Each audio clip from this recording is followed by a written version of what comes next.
मित्रांनो, तुमचं desktop computer असेल किंवा लॅपटॉप असेल तर त्यामधील तुमचं जे माऊस पॉईंटर आहे त्याची साईज लहान झाली असेल किंवा साईज खूप मोठे झाले असेल तर ते साईज ॲडजस्ट कशी करायची किंवा तुम्हाला माऊस पॉईंटरचा कलर चेंज करायचा असेल तर त्याची सेटिंग कशी करतात तर आपण त्याविषयी इथे शिकणार आहोत। तर मित्रांनो, त्यासाठी आपल्याला इथे सेटिंगवरती यायचं किंवा विंडो पर्यंत स्टार्ट बटनवरती क्लिक करायचं। त्यानंतर इथे टाईप करायचं आहे माऊस पॉईंटर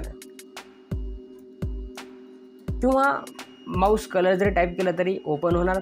इथे जर बघितलं तर माऊस पॉईंटर हे ओपन झालेले आहे। आता आपल्याला साईज वाढवायची असेल तर इथे पॉईंट दिले याच्यावरती क्लिक करायचं आणि आपल्याला किती याची साईज पाहिजेत असेल ते आपण इथनं ॲडजस्ट करू शकतो किंवा आपल्याला लहान पाहिजे असेल तर इथनं आपण त्याची साईज ॲडजस्ट करू शकतो। आपल्याला किती माऊस पॉईंटरची साईज पाहिजेत असेल ते इथनं आपण ॲडजस्ट करू शकतो किंवा माऊस पॉईंटरचा कलर असेल तो कलर आपला कोणता कलर घ्यायचा असेल, व्हाईटमध्ये घ्यायचा असेल किंवा ब्लॅकमध्ये पाहिजे असेल किंवा आपल्याला इथे ट्रान्सपरंट कलर जे की इन्व्हर्टेड दिलेले आणि इथे माऊस कस्टम कलर घेण्यासाठी इथे कलर्स दिलेले।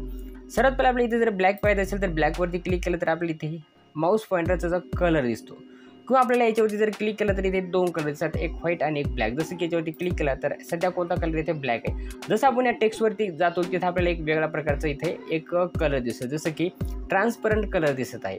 ओके, किंवा आपल्याला कलरमध्ये पाहिजे असेल तर या कस्टमवरती क्लिक करायचं। इथे वेगवेगळ्या प्रकारचे कलर्स आपण सिलेक्ट करू शकतो। जसे की आपल्याला असा कलर पाहिजे असेल तर इथे तो कलर इथे सिलेक्ट झालेला आहे किंवा आपल्याला येलो पाहिजे असेल तर इथे तो कलर दिसतो किंवा आपल्याला